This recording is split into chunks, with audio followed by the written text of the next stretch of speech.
ಒಂದಿನ ನಾ ಆಟೋದಾಗ complete stranger ಜೊತೆ ಟ್ರಾವೆಲ್ ಮಾಡ್ತಿದ್ದೆ ರೀ. ಟ್ರಾವೆಲ್ ಮಾಡಾಗ ಡೆಸ್ಟಿನಿ ಇಬ್ರು ಸೇಮ್ ಇತ್ತು. ಇಳಿದ್ಮೇಲೆ ನನ್ನ ಸರ್ವರ್ ಬಿಸಿ ಬಂತ್ರಿ ಪೇಮೆಂಟ್ ಮಾಡುವಾಗ. ನಾ ಅವ್ರಿಗೆ ರಿಕ್ವೆಸ್ಟ್ ಮಾಡ್ಕೊಂಡೆ, ಮೇಡಮ್ ನೀವು ಪೇಮೆಂಟ್ ಮಾಡ್ರಿ, ನಾನು ನಿಮ್ಗೆ ಆಮೇಲೆ ಮಾಡ್ತೀನಿ. ಆಮೇಲೆ ಸಿ ಸೈಡ್ ಓಕೆ. ಅದಾದ್ಮೇಲೆ ನಂಬರ್ ಎಕ್ಸ್ಚೇಂಜ್ ಆಗಿ ನಂಬರ್ ಎಕ್ಸ್ಚೇಂಜ್ ಮಾಡಿ 2 hours ಅಲ್ಲಿ ಮಾಡ್ತೀನಿ ಅಂತ ಹೇಳಿದ್ರೆ ಅವ್ರು. 2 hours ಆದ್ಮೇಲೆ ನಾ ಪೇಮೆಂಟ್ ಮಾಡಿದೆ. ಅವಾಗ ನಂಗೆ ಆಕಿ ಮೇಲೆ ಕ್ರಶ್ ಆಗಿದ್ರೆ. Actually she is beautiful. So ಯಾಕೆ ಒಂದು ಚಾನ್ಸ್ ತಗೋಬಾರ್ದು ಅಂತಂದು ಹೈ ಅಂತ ಮೆಸೇಜ್ ಮಾಡಿದೆ. ಆ ಕಡೆಯಿಂದ ಹೈ ಅಂತ ಬಂತು. ಸೊ ಟೆಕ್ಸ್ಟ್ ಎಲ್ಲ ಎಕ್ಸ್ಚೇಂಜ್ ಆದ್ವು, ಕಾಲ್ ಎಕ್ಸ್ಚೇಂಜ್ ಆದವು. ಅದಾದ್ಮೇಲೆ 3 months ಡೇಟ್ ಮಾಡಿದ್ವಿ ನಾವಾಗ.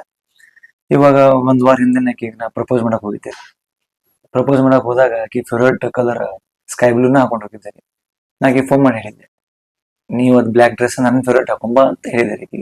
ಸೊ ಅದನ್ನ ಹಾಕೊಂಬಂದು ಇರ್ಲಿಕ್ಕೆ. ಸೊ ಹೋದ್ವಿ. ಹೋದ್ಮೇಲೆ ಡೆಸ್ಟಿನಿ ರೀಚ್ ಆದ್ವಿ. ಅಲ್ಲಿ ಹೋದ್ಮೇಲೆ ಸ್ಟ್ರೇಂಜರ್ ಕೈಯಾಗ ಮೊಬೈಲ್ ಕೊಟ್ಟಿರಿ, ರೆಕಾರ್ಡ್ ಮಾಡ್ರಿ ಸ್ವಲ್ಪ ಅಂತ. ಅದಾದ್ಮೇಲೆ ಆಕಿ ಪೋಸ್ ಕೊಟ್ಟ, ಹಿಂಗ್ ಓಪನ್ ಮಾಡಿ ಹಿಂಗ್ ರಿಂಗ್ ಓಪನ್ ಮಾಡಿದ್ರಿ. ಅಷ್ಟ್ರಾಗ ನಮ್ಮ ಅವ್ವ ಬಂದು, ಏ ಬಾಡೆ ಹೇಳೋ 8 ಆಗೈತೆ ಅಂದ್ಬಿಟ್ರಿ. ಎಷ್ಟು ಹೆಂಗ್ ಉರಿಬೇಡ್ರಿ, ನಂಗೆ ಹೆಂಗ್ ಉರಿಬಾರ್ದು ನನಗೆ. ನಾನು ನಮ್ಮ ಅವ್ವಾಗ ಅಂದೆ, ಸುಮ್ ಕೂಡ ಆಗಿ ಹೂ ಅಂದ್ಲಿಲ್ಲ, ಕೇಳ್ಕೊಂಡ್ ಬರ್ತೀನಿ ಅಂತ ಮಲ್ಕೊಂಡ್ರಿ ನಾನು. ಅದಾದ್ಮೇಲೆ ಆಕಿ by the way she said yes. ಎಷ್ಟು ಬ್ಯೂಟಿಫುಲ್ ರೀ, ಎಷ್ಟು ಬ್ಯೂಟಿಫುಲ್.